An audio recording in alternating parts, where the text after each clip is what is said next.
Friends, ನಾನು ಶ್ವೇತಾ ರಾಜೇಂದ್ರನ್ ಮಾತಾಡ್ತಾ ಇರೋದು. ಲಕ್ಷ್ಮಿತಾ ರಾಯರ ಮಗಳು ಕನ್ನಡ ಯೂಟ್ಯೂಬ್ ಚಾನಲ್ಗೆ ತಮ್ಮೆಲ್ಲರಿಗೂ ಆತ್ಮೀಯವಾದ ಸ್ವಾಗತ.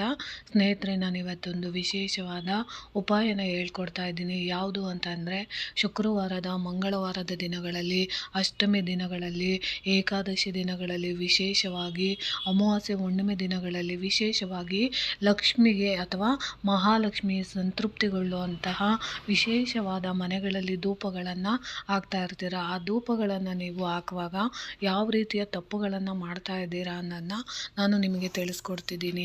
ಯಾಕಂದರೆ ನಾವು ಧೂಪ ಹಾಕೋದು ಯಾವುದಕ್ಕೆ ಅಂತಂದರೆ, ಮನೆಯಲ್ಲಿರೋವಂಥ ಋಣಾತ್ಮಕ ಬಾಧೆಗಳೆಲ್ಲ ಹೋಗಲಿ ಅನ್ನೋ ಉದ್ದೇಶಕ್ಕೋಸ್ಕರ ನಾವು ಪ್ರತಿದಿನ ಧೂಪಗಳನ್ನು ಹಾಕ್ತೇವೆ. ಆದರೆ ಆ ಧೂಪನ ನಾವು ಸರಿಯಾದ ರೀತಿಯಲ್ಲಿ ನಾವು ಅದನ್ನು ಮಾಡಿದಾಗ ಮಾತ್ರ ನಮ್ಮ ಮನೆಯಲ್ಲಿ ಸ್ಥಿರವಾಗಿ ಶಾಶ್ವತವಾಗಿ ಮಹಾಲಕ್ಷ್ಮಿ ಆಗಿರ್ಬೋದು, ದುರ್ಗಾದೇವಿ ಆಗಿರ್ಬೋದು, ಕುಲದೇವತೆ ಆಗಿರ್ಬೋದು, ಇಷ್ಟ ದೈವಗಳಾಗಿರ್ಬೋದು, ಅಥವಾ ನಾವು ಸಂಪ್ರದಾಯಬದ್ಧವಾಗಿ ಅಳವಡಿಸಿ ಪುರಾತನ ಕಾಲದಿಂದ ಮಾಡ್ಕೊಂಬಂದಿರೋಂಥ ದೇವತೆಗಳ ಅನುಗ್ರಹ ನಮಗೆ ಸಿಗಬೇಕು ಅಂದಾಗ ನಾವು ಇಂಥ ತಪ್ಪುಗಳನ್ನು ಮಾಡಬಾರ್ದು. ಧೂಪ ಅಂದರೆ 2 ಥರದ ಧೂಪಗಳನ್ನು ಹಾಕ್ತೀವಿ. ಒಂದು ಸಾಂಬ್ರಾಣಿ ಬಳಸ್ಕೊಂಡು ಧೂಪಗಳನ್ನು ಹಾಕ್ತೀವಿ. ಇನ್ನೊಂದು ಕೆಲವೊಂದು ಧೂಪಗಳನ್ನು ನಾವು ಕಡ್ಡಿ ಸ್ಟಿಕ್ಕಲ್ಲಿ ನಾವು ಮಾಡಿ ಅಂಥದ್ದು ಧೂಪಗಳನ್ನು ಹಾಕ್ತೀವಿ.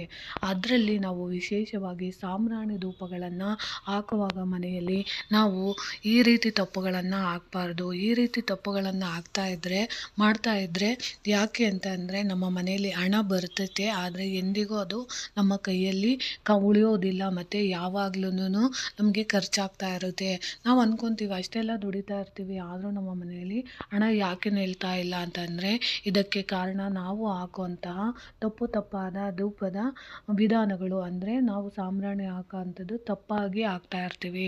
ಪ್ರತಿದಿನ ನಾವು ಬೆಳಗ್ಗೆ ಧೂಪ ಹಚ್ಚುವಾಗ ನಮ್ಮ ಹೆಸರು ಮತ್ತು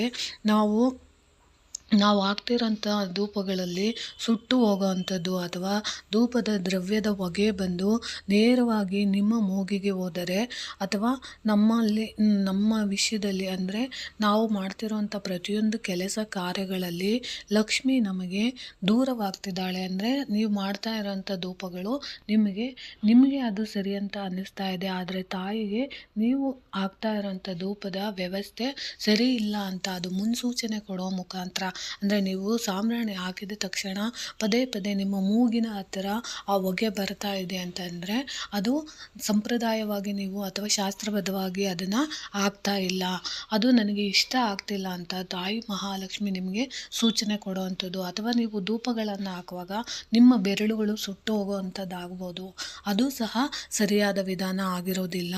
ಅದಕ್ಕೋಸ್ಕರ ನಾವು ಯಾವಾಗ್ಲೂ ಧೂಪಗಳನ್ನು ಹಾಕುವಾಗ ನಾವು ಈ ರೀತಿ ಹಾಕಬೇಕಾಗುತ್ತೆ. ಯಾವ ರೀತಿ ಅಂತ ಅಂದರೆ, ಯಾವಾಗ್ಲೂ ಒಂದು ಧೂಪಕ್ಕೆ ಒಂದು ಮಣ್ಣಿನ ಪಾತ್ರೆನ ತೊಗೊಬೇಕಾಗುತ್ತೆ. ಆ ಮಣ್ಣಿನ ಪಾತ್ರೆ ಅಥವಾ ತಾಮ್ರದ ಪಾತ್ರೆಯಲ್ಲಿ ನೀವು ಯಾವ ರೀತಿಯ ಸಾಂಬ್ರಾಣಿನ ನೀವು ಹಾಕಬೇಕು ಅಂತ ಅಂದ್ಕೊಂಡಿದ್ದೀರಾ, ಅದಕ್ಕೆ ನೀವು ಸ್ವಲ್ಪ ಇದ್ದಿಲಿನಿಂದ ತಯಾರು ಮಾಡಿದಂತಹ ಕೆಂಡಗಳನ್ನು ಹಾಕಿ, ಅದರ ಜೊತೆಗೆ ಇಲ್ಲ ಅಂದರೆ ತೆಂಗಿನ ಚೊಪ್ಪುಗಳನ್ನು ನೀವು ಒಲೆಯ ಮೇಲಿಟ್ಟು ಅದನ್ನು ಕೆಂಡವಾಗಿ ಪರಿವರ್ತಿಸಿ, ಅದಾದ ಮೇಲೆ ಅದಕ್ಕೆ ನೀವು 2 ಹನಿ ಗುಲಾಬಿ ನೀರನ್ನು ನೀವು ಸೇರಿಸಿ, ತದನಂತರ ನೀವು ಸಾಂಬ್ರಾಣಿ ಹೊಗೆಗಳನ್ನು ನೀವು ಹಾಕುವಂಥದ್ದನ್ನು ಮಾಡಬೇಕಾಗುತ್ತೆ. ಅದರಲ್ಲೂ ಮನೆಯ ಮುಖ್ಯ ಭಾಗ ಅಂದರೆ ಮನೆಯ ಮುಂಭಾಗದಲ್ಲಿ ನಾವು ಧೂಪದ್ರವ್ಯವನ್ನು ಸುಡಬೇಕಾಗುತ್ತೆ. ನಂತರ ಮನೆಯ ಪ್ರತಿಯೊಂದು ಮೂಲೆಯಲ್ಲಿಯೂ ಅದನ್ನು ಇರಿಸಿ ಅದರ ಹೊಗೆನ ನೀವು ಕೊಡಬೇಕಾಗುತ್ತೆ. ಅಂತಿಮವಾಗಿ ನೀವು ಅದನ್ನು ನಿಮ್ಮ ಮನೆಗೆಲ್ಲ ಸಾಂಬ್ರಾಣಿ ಹಾಕಿದ ನಂತರ ಅದನ್ನು ನೀವು ತುಳಸಿ ಕಟ್ಟೆಯ ಮುಂದೆ ಇಡಬೇಕಾಗುತ್ತೆ. ಈ ರೀತಿ ನೀವು ಮಾಡಬೇಕಾಗುತ್ತೆ.